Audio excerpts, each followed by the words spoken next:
இப்போ AR Rahman divorce பண்ணிட்டாருன்னா நாளைக்கு இன்னும் 10 பேர் ஏஆர் ரஹ்மான் டைவர்ஸ் பண்ண நானே என் பொண்டாட்டியை டைவர்ஸ் பண்ணுறேன்னு ஒரு 100 அவார்ட் வின்னிங் வக்கீல் அப்படிங்கிறாங்க. அவங்களும் ஏன் அனௌன்ஸ் பண்ணுறாங்க ஒரு டைவர்ஸ் பற்றி? இப்போ இவங்களுக்குள்ள என்ன கனெக்ஷனு, அப்போ தொடர்பா, கள்ள தொடர்பா, அப்படி இப்படின்னு பல விதமாக பேசுகிறாங்க. இதெல்லாம் அபத்தங்க. அதாவது முதல்ல அவங்க ஒய்ஃப் டைவர்ஸ் அனௌன்ஸ் பண்ணதே தப்பு. அதில் முடியெல்லாம் சுட்டு அப்படி பரப்பி கிடக்கும். மோனிகா டேமனோட முடியை வச்சு தான் இன்ஸ்பிரேஷனில் வரைஞ்சிருக்காரு ஏஆர் ரஹ்மான் அப்படின்னு சொல்லி ஒரு பரப்புறாங்க. அப்புறம் மோனிகா டே கருப்பு, அப்புறம் இந்த தமிழ் அண்ணையும் கருப்பாக வரைஞ்சிருக்காங்க அப்படிங்கிறாங்க. அப்புறம் அவங்க கையில் நகை போட்டுக்க மாட்டாங்க, தமிழ் அண்ணையும் கையில் நகை போடல. கஷ்டப்படுத்தாதா? எப்படி சொன்னீங்க அதெல்லாம் பார்க்குறீங்க? நிறைய பேர் கஷ்டப்படுத்திருக்காரு. இப்போ அவருக்கு கஷ்டப்படுத்தாதானா? கேமராவும் பண்ணக்கூடாது, எடிட்டும் பண்ணக்கூடாது, டைரக்டும் பண்ணக்கூடாது. யார் பண்ணாலும் அவங்களுக்கு டைவர்ஸ் ஆயிரும்.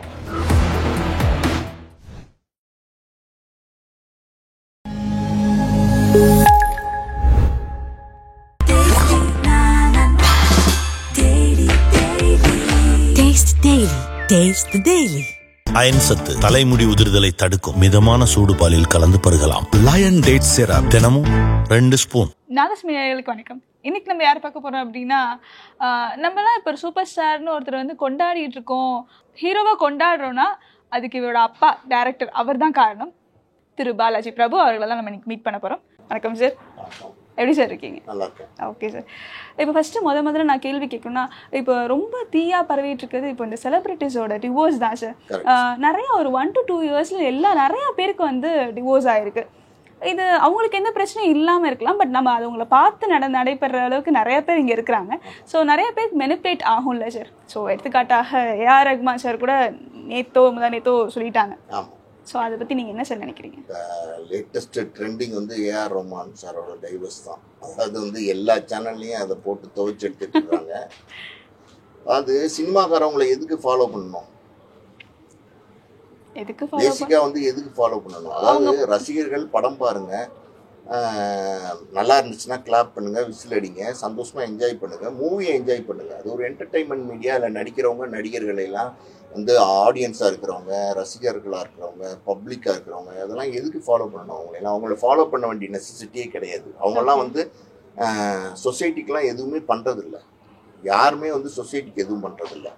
ஸோ அவங்களோட ப்ரொஃபஷனில் அவங்க பிஸியாக இருக்காங்க, ஏர்ன் பண்ணுறாங்க, சந்தோஷமாக இருக்காங்க. சினிமாக்காரவங்களை ஃபாலோ பண்ணி ஏன் சமுதாயம் சீரழிஞ்சு போகணும்? அவங்க டைவர்ஸ் பண்ணால் நம்மளும் டைவர்ஸ் பண்ணணும்னு அவசியமா? இப்போ ஏஆர் ரஹ்மான் டைவர்ஸ் பண்ணிட்டாருன்னா நாளைக்கு இன்னும் 10 பேர் ஏஆர் ரஹ்மான் டைவர்ஸ் பண்ண நானே என் பொண்டாட்டியை டைவர்ஸ் பண்ணுறேன்னு ஒரு 100 பேர் டைவர்ஸ் பண்ணுவானா? அப்படிலாம் கிடையாது. அவங்களுக்கு அதெல்லாம் ஃபாலோ பண்ணுறதெல்லாம் எனக்கு உடன்பாடு கிடையாது. அப்படி ஃபாலோ பண்ண வேண்டிய அவசியமும் கிடையாது. கம்மிங் டு ஏஆர் ரஹ்மான் பார்த்தீங்கன்னா நேத்திக்குலேருந்து அதான் ட்ரெண்டிங்கில் இருக்குது. அதில் முக்கியமாக சொல்ல வேண்டிய விஷயம் என்னென்னா, அது கணவன் மனைவிக்குள்ள தனிப்பட்ட விஷயம்.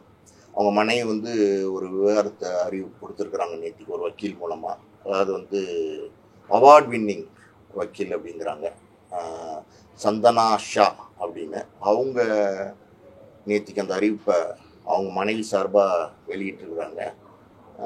அதாவது டைவர்ஸ் பண்ணுறவங்களுக்குலாம் இப்போ அவார்டு பண்ணி வைக்கிற வக்கீலுக்குலாம் இப்போ அவார்டு கொடுக்க ஆரம்பிச்சிட்டாங்கன்னு நினைக்கிறேன்.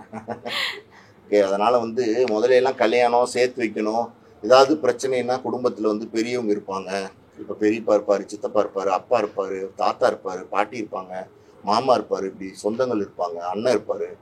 அவங்ககிட்ட போய் சொல்லுவோம், இந்த மாதிரி ஒரு பிரச்சனை எனக்கும் என் ஒய்ஃபுக்கும் அப்படின்னு சொல்லும்போது அவங்க என்ன சொல்லுவாங்க, இல்லை கவலைப்படாத, அவசரப்படாத, குழந்தையாயிடுச்சு, பிள்ளையாயிடுச்சு, அட்ஜஸ்ட் பண்ணிக்கோ அப்படின்னு அட்வைஸ் பண்ணுவாங்க. அவங்களுக்கு ஏதாவது பிரச்சனைனா அவங்க அம்மா அப்பா அந்த மாதிரி சொல்லும்போது அவங்க சொல்லுவாங்க, இல்லை புருஷனை அனுசரிச்சுக்கோ அப்படின்னு சொல்லுவாங்க. அதெல்லாம் இப்போ டோட்டலாக இல்லாமல் போச்சு. இப்போலாம் எல்லாமே பார்த்தீங்கன்னா ஏதாவது சின்னதாக ஒரு என்ன டீ ஆறி போச்சுன்னு புருஷன் கேட்டால் கூட உடனே கூகுளில் போய் டக்குன்னு யார் டைவர்ஸ் வக்கீல் அப்படின்னு பார்க்குறாங்க. ஆனால் இப்போ தேடுறதுக்கும் உங்களுக்கு தேடி அலைய வேண்டிய நெசசிட்டி இப்போ இல்லை. எல்லா பக்கமும் பார்த்தீங்கன்னா டக்குன்னு ஒரு கூகுளில் பார்த்தீங்கன்னா எல்லாமே வந்துடுது. அதில் ரேட்டிங் வேறு, அதில் 5, 4, 4.5, 3 ஸ்டாரு, 4 ஸ்டாரு அப்படின்னு அதுபடி பார்த்து அவங்க டக்குன்னு அந்த வக்கீல்கிட்ட போகிறாங்க. உடனே கோர்ட்டில் போய் நின்றுறான், டைவர்ஸ் வேணும். நல்ல கலாச்சாரமாக தெரியல. அதாவது இது இப்போ யங்ஸ்டர்ஸ் மத்தியில் ரொம்ப பரவி வந்துருச்சு.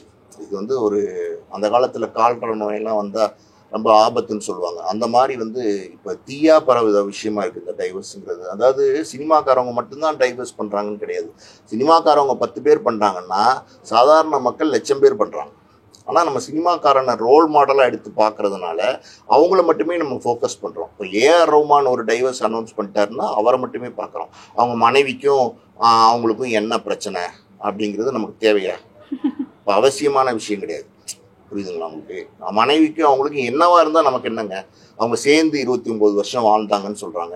29 வருஷம் சேர்ந்து வாழும்போது நம்ம ஏதாவது சேர்ந்து தான் வாழ்கிறாங்களான்னு நம்ம போய் பார்த்தோமா?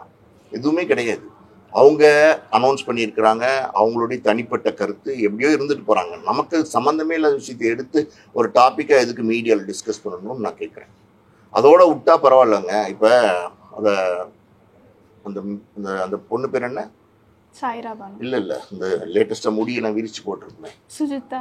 இல்லைம்மா, இப்போ ஏஆர் ரஹ்மானா சேர்த்து பேசுகிறாங்களே, மோனிகா டேவா? மோனிகா டேவை வந்து இப்போ பிடிச்சி கொண்டு வந்துட்டாங்க உள்ள. அவங்க ஒய்ஃப் வந்து ஒரே நாளில் டைவர்ஸ் அறிவிப்பு கொடுத்துருக்காங்க. அந்தம்மா தாம் புருஷனை டைவர்ஸ் பண்ணுறதுக்கு அவங்க ஒரு தனி அறிவிப்பு கொடுத்துருக்காங்க. இவங்க வந்து ஏஆர் ரஹ்மான்கிட்ட வந்து கிட்டார் வாசிக்கிறாங்க, பாடுறாங்க.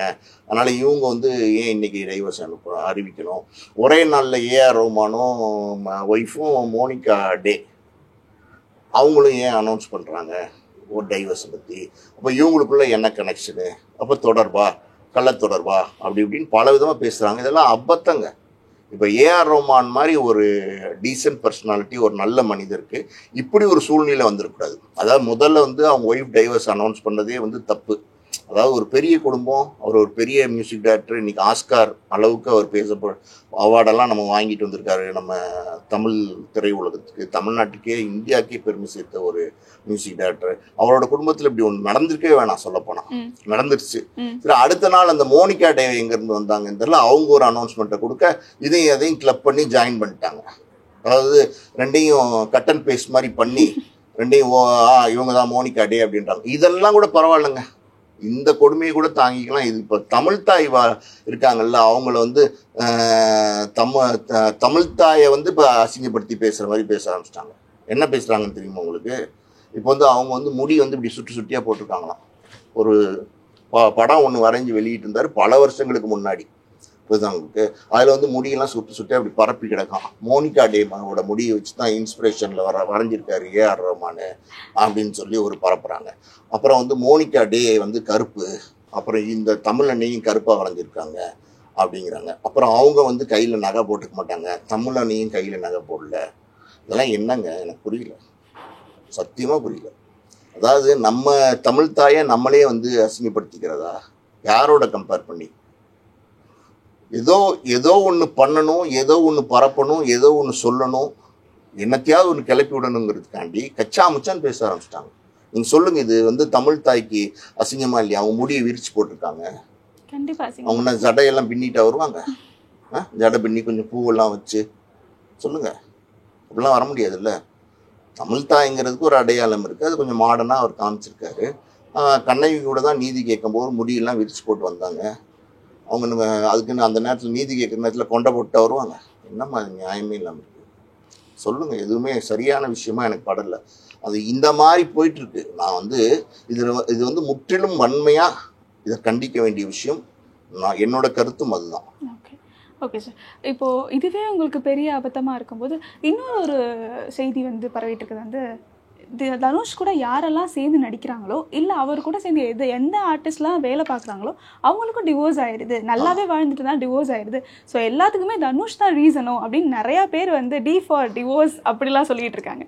ஸோ அதெல்லாம் அந்த மாதிரி மீன்லாம் போர்ட்ரே பண்ணும்போது அவரே இப்போ ஒரு டிவோர்ஸில் இருக்காரு.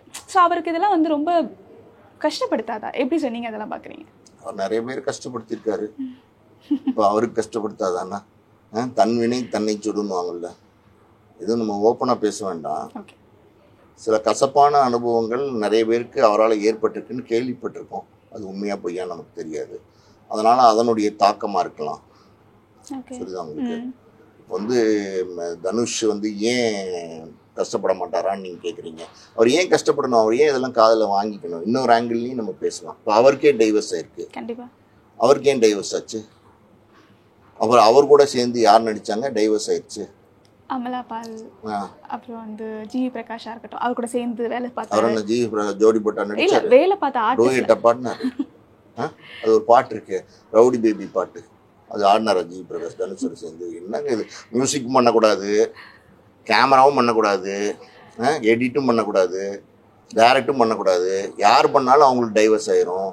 இதெல்லாம் வந்து ப்ராக்டிக்கலாக யோசிச்சு பாருங்க, காமெடியாக இருக்கா இல்லையா? கண்டிப்பா.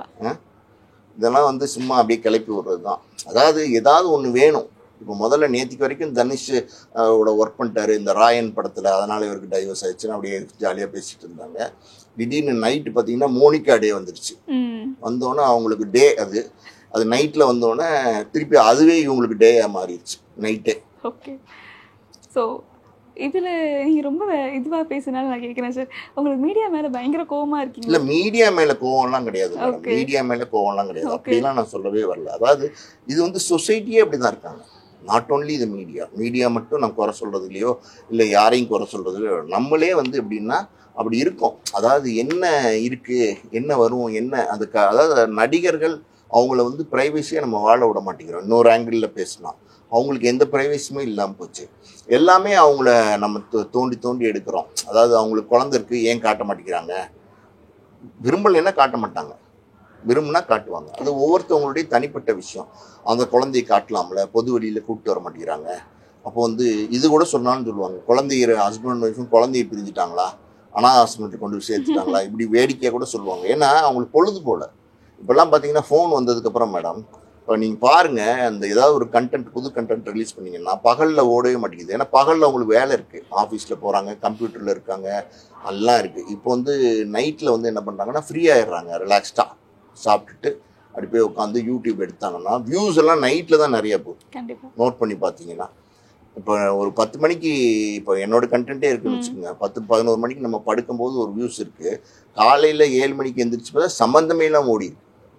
அப்போ நைட்டில் அவ்வளோ பேர் பிஸியாக இருக்காங்க. எதில் பிஸியாக இருக்காங்கன்னா இதில் பிஸியாக இருக்காங்க, ஃபோனில். அப்போ அவங்க ஃபோக்கஸ் வந்து வேறு ஏதாவது பக்கம் நல்லா தூங்கி எழுந்திரிச்சு அடுத்த நாள் காலையில் ஃப்ரெஷ்ஷாக இருந்தால் தான் அடுத்த நாள் டியூட்டியை பார்க்க முடியும். அதெல்லாம் விட்டுறாங்க. இப்போ மாறிப்போச்சு. அதாவது வந்து இப்போ நான் என்ன சொல்ல வரேன்னா, யாரையும் குறை சொல்லி இதில் ஒன்றும் பொருள் இல்லை. அதாவது இது வந்து டோட்டலாகவே வந்து வேர்ல்டே அப்படி மாறிட்டு இருக்கு. சோஷியல் மீடியா, அப்புறம் வந்து யூடியூப்பு, அதுக்கு முன்னாடி வந்து இன்டர்நெட், அது இது, எல்லார் கையிலையும் செல்ஃபோனு, எல்லாரும் மீடியா, எல்லாருமே இப்போ மீடியா, பப்ளிக் எல்லாருமே மீடியா, இதெல்லாம் இருக்குல்ல. கண்டிப்பாக இப்போ மாற தான் செய்யும். எனக்கு கோவம் இல்லை, ஓகே, கோவப்பட்டும் பிரயோஜனம் இல்லை. Okay sir.